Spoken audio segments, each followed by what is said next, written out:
कपिल रानी, vocational teacher, Haryana शिक्षा विभाग की ओर से आज एजुसेट प्रणाली में आपका हार्दिक स्वागत करती हूँ। और आज हम हाजिर हैं एक नए टॉपिक और एक नए लेसन के साथ, जो है हमारा 10th क्लास का। 10th क्लास मतलब लेवल 2 का हमारा यूनिट 3 का सेशन नंबर 2 है, जिसका नाम है प्रिपरेशन ऑफ मेकअप। जैसा कि लेसन का टाइटल है, प्रिपरेशन मीन्स तैयारी करना, किसी भी चीज़ की तैयारी करना। वो चाहे कोई भी सर्विस हो सकती है, प्रिपरेशन किसी भी चीज़ की हो सकती है। आज हम लेसन जिसके अंदर बात करेंगे वो मेकअप की प्रिपरेशन के बारे में बात करेंगे। अदरवाइज अगर हम कोई पेडिक्योर करते हैं तो हम पेडिक्योर की प्रिपरेशन के बारे में बात करेंगे, अगर मैनिक्योर करते हैं तो मैनिक्योर की प्रिपरेशन की बात करेंगे। तो जो तैयारी होती है वो तो हर एक सर्विस देने से पहले की ही जाती है। तो आज हम मेकअप की प्रिपरेशन की बात करेंगे। जब भी कोई सर्विस देते हैं, मान लो जब हम मेकअप देते हैं तो हम मेकअप से पहले बहुत सारी तैयारियां करके रखते हैं कि हमें कौन कौन से प्रोडक्ट चाहिए, हमारे पास ट्रॉली होनी चाहिए, ठीक है, बाउल होना चाहिए, पैलेट्स होनी चाहिए, ब्रशेज वगैरह कौन कौन सी होनी चाहिए। तो हम उन सब की तैयारी पहले से करके रखते हैं, ताकि एट प्रेजेंट पे हमें किसी भी सामान की अगर ज़रूरत पड़े तो हमें कंफ्यूज ना होना पड़े। इस वजह से हम पहले से ही उसकी प्रिपरेशन करके रखते हैं। तो आज हम उसी के बारे में बात करेंगे। तो सबसे पहले हम बात करते हैं कि टॉपिक की कि जो भी हमारा वर्क एरिया होता है, ठीक है, वर्क एरिया को कैसे मैनेज करेंगे हम। जब भी हम किसी एरिया में हम वर्क करते हैं, काम करते हैं, तो उस एरिया को हमें मैनेज करके रखना भी हमारी जिम्मेदारी होती है।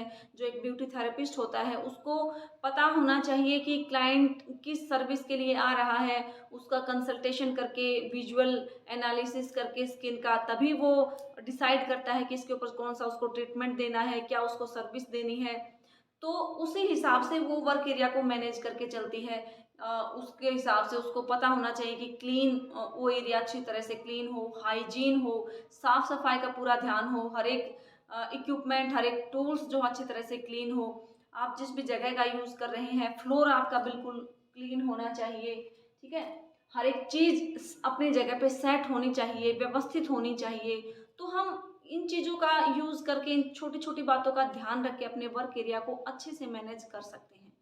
अब मान लो कोई हमारी मेज के ऊपर कोई भी 4 या 5 चीज़ें रखी हैं, हम उनको एक तो बिखरा के रखें, एक उनको मैनेज करके रखें अच्छी तरह से, साइड में उनको सेट करके रखें, तो बहुत फ़र्क पड़ता है उस चीज़ का। तो इस तरीके से हम अपने वर्क एरिया को मैनेज कर सकते हैं। सभी चीज़ों को सेट करके रखेंगे, अच्छी तरह से व्यवस्थित रखेंगे, कोई भी सामान इधर उधर ना पड़ा हो। जो भी ज़्यादा ज़रूरत का सामान हो, जो इम्पोर्टेंट हो, उसको हम फर्स्ट प्रायोरिटी पे रखेंगे, जो कम यूज़ का है उसको हम बाद में रखेंगे, ठीक है। तो इस तरीके से हम अपने वर्क एरिया को भी मैनेज कर सकते हैं। सेकंड आता है हमारा कि एक ब्यूटी थेरेपिस्ट को क्या क्या प्रोफेशनल स्टैंडर्ड्स अपनाने चाहिए अपने सैलून के अंदर, ठीक है। उसको बहुत सी चीज़ों का ध्यान रखना पड़ेगा, तभी वो जो है क्लाइंट को सर्विस दे पाएगा, उसको सेटिस्फाई कर पाएगा। तो उनको किन किन चीज़ें उसको ध्यान रखनी चाहिए सैलून के अंदर। सबसे पहला तो उसको हेल्थ सेफ्टी का सबसे पहले उसको पता होना चाहिए कि कैसे उसको मतलब हेल्थ का कैसे ध्यान रख सकता है, खुद का जो अपीयरेंस है उसको कैसे वो अच्छा दिखा सकता है, ठीक है। और सेफ्टी का कैसे ध्यान रख सकता है कि कोई भी इक्विपमेंट इधर उधर ना हो, वायर ना लगी हो, ठीक है। कैसे उसको मतलब मैनेज करना है, इक्विपमेंट्स उसको कैसे मैनेज करने हैं, सारे के सारे इक्विपमेंट्स सही होने चाहिए, बिल्कुल कोई फॉल्ट नहीं होना चाहिए, कोई तार वार कहीं से कट वायर कुछ नहीं होना चाहिए। हाइजीन का उसको ध्यान रखना पड़ेगा, साफ सफाई का उसको ध्यान रखना पड़ेगा। तो एक प्रोफेशनल स्टैंडर्ड्स होते हैं जो एक ब्यूटी थेरेपिस्ट के माइंड में अपने वर्क एरिया पर काम करते समय होने चाहिए। नेक्स्ट हम बात करेंगे, अभी हमने बात की कि वर्क एरिया को कैसे मैनेज किया हमने, कैसे हमने क्या क्या स्टैंडर्ड्स, क्या क्या रूल फॉलो किए सैलून के अंदर काम करने से पहले। अब हम बात करते हैं कि जो भी हम सैलून के अंदर मेकअप के दौरान जो भी हम ब्रशेस यूज़ करते हैं, मेकअप ब्रशेस जो यूज़ करते हैं, वो कौन कौन सी होती हैं, क्या उनका नाम होता है, क्या उनका फंक्शन होता है, क्या उनका काम होता है, कहाँ पे वो यूज़ होती हैं। तो वो उन चीज़ों के बारे में अभी हम देखेंगे। तो मेकअप जो ब्रशेस होती हैं वो बहुत टाइप्स की होती हैं, जैसे कि हमारे फेस के ऊपर जो पार्ट्स होते हैं वो भी सारे अलग अलग हैं। आईज है, चिक बोन्स हैं, लिप्स हैं, तो इन सभी के ऊपर एक ही ब्रश तो यूज़ नहीं हो सकती। तो इन सभी के लिए अलग अलग ब्रशेस हम यूज़ करेंगे।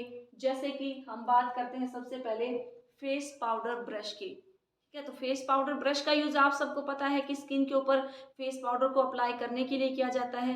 जो फेस पाउडर ब्रश के जो ब्रिस्टल होते हैं, ब्रिस्टल मतलब जो आगे से उसके जो बाल होते हैं, जिसकी वो बनावट होती है, जिससे बनी होती है वो ब्रश, ब्रिस्टल जो होते हैं वो थोड़े से हार्ड होते हैं, ज़्यादा सॉफ्ट नहीं होते, तो हल्के से हार्ड होते हैं, इतने भी हार्ड नहीं होते कि वो चुभें, लेकिन हल्के से टाइट होते हैं वो। ठीक है, तो जब भी आप फेस पाउडर ब्रश का यूज़ करें उसको आप पहले अच्छी तरह से गीला कर लें। गीला करके उसको किसी वेट टॉवल या स्पंज से उसको अच्छी तरह से क्लीन कर लें, निचोड़ के दबा के। उसके बाद आप फेस पाउडर को उससे अप्लाई करें। इससे क्या होगा, एक तो जो फेस पाउडर है वो इवनली लग जाएगा पूरी स्किन के ऊपर। ठीक है, या फिर आप वेट स्पंज का भी यूज़ कर सकते हो। अगर आप ब्रश का यूज़ नहीं करना चाहते, आपको स्पंज का यूज़ करना ज़्यादा ईजी लगता है, तो आप स्पंज का भी यूज़ कर सकते हो, वेट स्पंज का। ऐसे ही उसको गीला करें, उसको अच्छी तरह से निचोड़ें, उसके बाद उसको आप जो है फेस पाउडर को उससे आप अप्लाई कर सकते हैं। ऐसे ही नेक्स्ट आती है हमारी कॉन्टूर ब्रश। जो कॉन्टूर ब्रश होती है, एक तरह से हम इसका यूज़ करते हैं हमारे चिक बोन्स जो होती हैं, ये हमारी जो चिक बोन्स होती हैं जिसको हम ब्लशर ब्रश भी बोल देते हैं, तो उसको हाईलाइट करने के लिए हम यूज़ करते हैं कॉन्टोर ब्रश का। ठीक है, कॉन्टोर का मतलब होता है फेस को शेप देना एक तरह से। ठीक है, जैसे मान लो किसी के जो चिक्स हैं वो बहुत ज़्यादा हैवी हैं, फेस बहुत ज़्यादा हैवी है, तो उसको हमें थोड़ा सा पतला दिखाने के लिए क्या करेंगे, हम जो भी डार्क जो ब्लशर होता है उसको हम चिक बोन्स पे अप्लाई करेंगे, उस एरिया को कट करेंगे। ठीक है, शेप बनाएंगे, किससे, कॉन्टोर ब्रश की हेल्प से। नेक्स्ट आता है हमारा आईलाइनर ब्रश। जो सबको पता होगा कि जो आईलाइनर ब्रश का यूज किस लिए होता है, आईलाइनर को लगाने के लिए। कहाँ लगाते हैं, आंखों के ऊपर लगाते हैं, जिस टाइप से आपको दिख रहा होगा मेरा, तो जो भी हमारी आईलिड होती है वहाँ पे हम अप्लाई करते हैं। और आईलाइनर को लगाने के लिए आईलाइनर ब्रश का यूज किया जाता है। उसके बाद आता है हमारा लिप फिलर ब्रश। जो लिप फिलर ब्रश होता है, फिलर मतलब किसी चीज को फिल करना, तो लिप्स के अंदर लिपस्टिक को फिल करने के लिए हम किसका यूज करते हैं, कौन से ब्रश का, लिप फिलर ब्रश का हम यूज करते हैं। ये भी हमें ध्यान रखना पड़ेगा कि क्लीन होनी चाहिए। किसी एक क्लाइंट पे यूज करने के बाद दूसरे क्लाइंट पे सेम ब्रश का बिना क्लीन किए उसका यूज हम ना करें, तो ये भी इस बात का हमें ध्यान रखना चाहिए। नेक्स्ट आता है हमारा ब्लशर ब्रश होता है। ब्लशर ब्रश होता है लाइक हमारा जो कॉन्टूर ब्रश था उसके जैसा ही होता है, तो इसका यूज़ भी हम ब्लशर को अप्लाई करने के लिए करते हैं। ब्लशर को कहाँ अप्लाई करते हैं आप सबको पता है, एज यूजुअल हम जो है चिक बोन्स पे अप्लाई करते हैं, कलर देने के लिए, उसको जो है ग्लो देने के लिए, हल्का सा पिंकिश शेड देने के लिए हम यूज़ करते हैं, तो ब्लशर ब्रश का यूज़ किया जाता है। नेक्स्ट हम बात करेंगे आईब्रो ब्रश की। आईब्रो ब्रश होता है जिसकी हेल्प से हम आईब्रोज की जो है शेप बनाते हैं। मतलब उनको क्लीन करने के लिए, उनको ब्रश करने के लिए आईब्रो ब्रश का यूज़ करते हैं। तो बहुत सारी ब्रशेस होती हैं, इनके अलावा भी जो है होती हैं बहुत सारे जिनका यूज़ हम करते हैं फेस के ऊपर। तो ये कुछ मेन इम्पोर्टेंट ब्रश थे जिनका यूज़ करके हम मेकअप का यूज़ कर सकते हैं। तो इनका ध्यान भी आपको रखना पड़ेगा इस बात का भी कि ये सभी जो ब्रशेस होती हैं वो क्लीन हो बिल्कुल यूज़ करने से पहले। ठीक है, उनको अच्छे से क्लीन करके ही रखें यूज़ करने के बाद। तो ये तो थी हमारी टाइप्स ऑफ ब्रशेस जो मेकअप के अंदर यूज होती हैं। नेक्स्ट हम बात करते हैं इक्विपमेंट क्लीनिंग। तो अभी तक तो हमने सिर्फ बात की थी कि क्या क्या चीज़ें यूज़ होती हैं, लेकिन जो चीज़ें यूज़ होती हैं उनका क्लीन करने का प्रोसेस भी हमें पता होना चाहिए कि उनको क्लीन हम कैसे रख सकते हैं, कैसे उनको साफ करके रखेंगे। तो सबसे पहले हम बात करते हैं ब्लशर ब्रश और स्पंज की। इसको हम कैसे क्लीन करेंगे, जब हम किसी क्लाइंट के ऊपर यूज़ करने के बाद उसको यूं का यूं एज इट इज़ रख देते हैं तो उसका इफेक्ट दूसरे क्लाइंट पे पड़ सकता है। ठीक है, वो उसके अंदर स्मेल भी हो सकती है, इन्फेक्शन भी हो सकता है। तो उसको क्लीन करने का जो तरीका है वो आप कैसे करेंगे? मान लो कोई ब्लशर ब्रश है या स्पंज है, तो उसको हम किसी भी जो साबुन के पानी का घोल होता है, घोल का पानी होता है, उसके अंदर उसको हम डिप करके रखेंगे, उनको अच्छी तरह उसको उनसे क्लीन करेंगे और नल के नीचे उनको अच्छी तरह से धोएँगे, ताकि उनके अंदर से जो प्रोडक्ट है वो बाहर निकल जाए, ठीक है? तो ब्लशर ब्रश को हम यूज़ कर सकते हैं। उसके बाद हम उनको अच्छी तरह से धो के, साफ़ करके, उनको अच्छी तरह से ड्राई करके, गीला उनको नहीं रखना है, अच्छी तरह से ड्राई करके, उनको स्टरलाइज़ करके, तभी हम कंटेनर में उनको अलमीरा में जहाँ पे भी हमें रखनी है, वहाँ पे उनको रख सकते हैं। सेकंड बात करें स्पंज की, स्पंज के अंदर ज़्यादा प्रोडक्ट चला जाता है, क्योंकि स्पंज की हेल्प से हम जो है बेस वगैरह, फाउंडेशन वगैरह अप्लाई करते हैं स्किन के ऊपर। तो क्या होता है, स्पंज के अंदर प्रोडक्ट ज़्यादा अंदर चला जाता है, जिसकी वजह से जो अगर उसको हम साफ़ नहीं करते, उसमें स्मेल हो सकती है, ठीक है, इन्फेक्शन हो सकता है। तो उसको क्लीन करने के लिए आप पहले किसी कीटाणु रहित घोल के अंदर उसको 1 घंटे तक उसको डिप करके रख दें, ताकि प्रोडक्ट जो है अच्छी तरीके से सॉफ्ट हो जाए और वो निकल जाए। उसके बाद उसको अच्छी तरह से नल के नीचे, पानी के नीचे धोएँ, बिल्कुल साफ़ करें, अच्छे से निचोड़ के उसको ड्राई करके फिर आप उसको जो है अलमीरा में रखें। नेक्स्ट बात करेंगे पैलेट। पैलेट क्या होती है? पैलेट होती है जिसके ऊपर हम कोई भी प्रोडक्ट निकालते हैं, ठीक है? लाइक प्लेट, जिस प्लेट का क्या काम होता है, हम उसके अंदर कोई भी खाना वगैरह निकालते हैं, तो ऐसे ही पैलेट होती है जिसके अंदर हम कोई भी प्रोडक्ट निकालते हैं। तो पैलेट का यूज़ करने के बाद उसको अच्छी तरह से साफ रगड़ के धोएं, ताकि उसके ऊपर कोई प्रोडक्ट लगा ना रह जाए, ठीक है? उसको ड्राई करके फिर आप रखें। नेक्स्ट आता है हमारा मेकअप कंटेनर। मेकअप कंटेनर मतलब जिस बॉक्स के अंदर हम बहुत सारे मेकअप के प्रोडक्ट्स रखते हैं, ठीक है? तो वो भी हमारा यूज़ करने के बाद उसको अच्छी तरह से क्लीन करके रखें, उसके अंदर कोई प्रोडक्ट लगा ना रह जाए, कोई हो सकता है लाइनर खुला रह जाए हमारा, या फिर लिपस्टिक ओपन रह जाए, तो उसके अंदर लग सकती है। तो उसको अच्छी तरह से क्लीन करके हर एक मटेरियल जो टूल्स होते हैं उनको अच्छी तरह से टाइट बंद करके फिर उसके अंदर दोबारा साफ करके रखें, और इस तरीके से हम उसको क्लीन कर सकते हैं। तो क्लीनिंग का भी बहुत ज़्यादा इम्पोर्टेंट रोल होता है। कोई भी चीज़ यूज़ करने के बाद उसको साफ करके ही रखें, ऐसे के ऐसे ना रखें।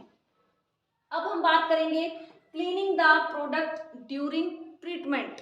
मतलब ट्रीटमेंट के दौरान, अप्लाई करने के दौरान हम प्रोडक्ट को कैसे क्लीन रख सकते हैं, कैसे क्या-क्या बातें ध्यान में रखेंगे। तो सबसे पहले हम बात करते हैं आई एंड लिप पेंसिल की। जब आप लिप लाइनर का यूज़ करते हैं, तो क्या आप ऐसे ही यूज़ कर लेते हैं उसको बिना शार्प किए? क्योंकि उसकी जब तक आगे से शेप अच्छी नहीं होगी, तो हम लिप्स की शेप भी अच्छे से नहीं बना पाएँगे। तो जब यूज़ करने से पहले उसको अच्छी तरह से शार्प कर लें, ठीक है? शार्प करने के बाद ही उसको अप्लाई करें, ताकि शेप अच्छी आ सके। सेकंड बात करेंगे लिपस्टिक की। जब भी आप लिपस्टिक अप्लाई करें तो क्या करें, आप डायरेक्ट अप्लाई करते हैं तो कई बार इधर-उधर लग जाती हैं, शेप भी अच्छी नहीं आती। तो उसको हम स्पैचुला की हेल्प से किसी पैलेट पर उतनी ही निकालें जितनी हमें यूज़ करनी है, थोड़ी-सी मात्रा में निकाल के उसके बाद उसको लिप ब्रश से हम यूज़ कर सकते हैं, ताकि पूरी लिपस्टिक भी हमारी इन्फेक्ट ना हो, ठीक है? वो इस तरीके से हम उसकी क्लीनिंग का ध्यान रख सकते हैं। नेक्स्ट बात करें कि आई शेडो एंड पाउडर को। अब जैसे कि पाउडर हमें अप्लाई करना है, तो एक तो हम पूरे बॉक्स के अंदर से पाउडर को बार-बार जो लें ब्रश की हेल्प से, तो ये तो गलत होगा। तो उसके लिए क्या करेंगे, हम थोड़ा-सा अमाउंट पाउडर का जितना भी हमें यूज़ करना है, वो एक पैलेट पे ले लेंगे, जितना भी यूज़ करना है। अगर कम पड़े तो बाद में और निकाल सकते हैं। तो जितना भी यूजिंग का आपको लगे होगा, उतना ही पैलेट पे आप निकालें, और उस ब्रश की हेल्प से उसको अप्लाई आप आसानी से कर सकते हैं। अगर आपको नीड हो कि और भी आपको आवश्यकता है, तो थोड़ा-सा और निकाल के पैलेट में रख लें, उसके बाद उसको क्लीन करके रख दें। नेक्स्ट बात करेंगे हम मस्कारा की। तो कोई भी चीज़ हो, प्रोडक्ट कोई भी हो, मस्कारा की जगह आईलाइनर भी हो सकता है। तो मस्कारा भी यूज़ करेंगे तो भी हम जो अगर ज़्यादा हाइजीन का हमें ख़्याल है, तो हम डिस्पोजेबल मस्कारा ब्रश का हम यूज़ कर सकते हैं, ताकि एक ब्रश का दूसरे क्लाइंट पे यूज़ ना हो। या फिर अगर एक क्लाइंट पे यूज़ करने के बाद सेम आप ब्रश का यूज़ करते हैं, तो उसको अच्छी तरीके से क्लीन करके रखें, फिर आप उसका यूज़ करें। तो आई होप आपको लेसन अच्छे से समझ आया होगा। क्योंकि आसान सा है। सिर्फ हमें बात की है इस लेसन के अंदर कि मेकअप के दौरान, ड्यूरिंग द मेकअप हम प्रिपरेशन कैसे करें, हाउ टू प्रिपरेशन, ठीक है। तो हम कैसे हम मैनेज करेंगे, कैसे हमें प्रोडक्ट को क्लीन करना है, कैसे हमें ब्रशेज़ को क्लीन करना है, कौन कौन से हमें ब्रशेज़ चाहिए। तो छोटा सा हमारा टॉपिक था ये प्रिपरेशन ऑफ मेकअप का। तो इसके अंदर हम अगर बात करें, क्वेश्चन बहुत सारे बन सकते हैं, जैसे कि कितने हमारी ब्रशेज़ होती हैं, कितने टाइप्स की जो हम फेस के ऊपर यूज़ करते हैं मेकअप के दौरान। तो आप बता सकते हैं कि कई टाइप्स की होती हैं, जिनमें से अगर 2 या 3 नंबर का हो तो उनमें से आप 4 या 5 नंबर लिख सकते हैं। जैसे कि हम फेस पाउडर ब्रश हो गया, कंटूर ब्रश हो गया, आईलाइनर ब्रश हो गया, तो इस तरीके से आप डिफाइन कर सकते हैं, ठीक है। अगर 2 नंबर का क्वेश्चन आ जाए कि मेकअप करने के दौरान या मेकअप से पहले आप वर्क एरिया को कैसे मैनेज करके रखोगे, तो वो हमने पढ़ा कि साफ होना चाहिए, जो है सुव्यवस्थित होना चाहिए, हर एक चीज़, हर एक आइटम अपनी जगह पे सेट होना चाहिए, हाइजीन का पूरा हमें ध्यान रखना चाहिए, ठीक है। तो वर्क एरिया को इस तरीके से हम मैनेज कर सकते हैं। तो इन सभी जो टॉपिक हैं, इन सभी टॉपिक्स में से अगर आपको कोई क्वेश्चन आ जाता है तो मेरे हिसाब से आप आसानी से कर पाएंगे, क्योंकि इतना मुश्किल नहीं है। एक बार रिवीजन से ही आपको अच्छे से ये लेसन आपको याद हो सकता है, और 1-2 बार आप वीडियो देखेंगे, आप नोटबुक्स में से रिवीजन करेंगे तो आपको अच्छे से लेसन याद हो जाएगा। तो आई होप आपको अच्छे से समझ आया होगा। इसके साथ ही हम अपने वाणी को विराम देते हैं और जो है मिलते हैं आपसे नेक्स्ट वीडियो में, जो हमारा 11th क्लास का टॉपिक लेके आएंगे, जिसके अंदर हम तब तक के लिए अपने कार्यस्थल पे जहाँ पे भी आप हैं सेफ रहें, सुरक्षित रहें, मास्क लगा के रहें, क्योंकि 3rd वेव का बहुत खतरा है अभी लोगों को। तो सुरक्षा ही बचाव है हमारा, क्योंकि सरकार बचाने नहीं आएगी, भगवान बचाने नहीं आएगा। हमारी सेफ्टी हमारे हाथ में है।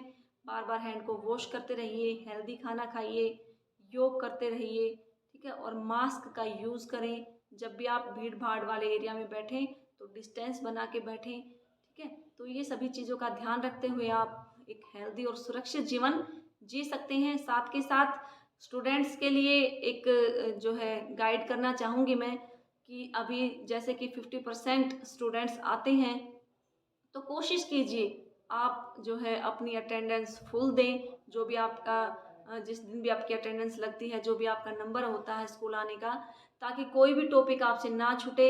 अगर छूट भी जाता है तो आप वीडियोस देख के अच्छे तरीके से आप अपने लेसन को लर्न कर सकते हैं। इसी के साथ मैं कपिल रानी आपसे आज्ञा चाहती हूँ और मिलती हूँ आपसे एक नए लेसन के साथ नेक्स्ट वीडियो में। इसके साथ ही जय हिंद, जय भारत।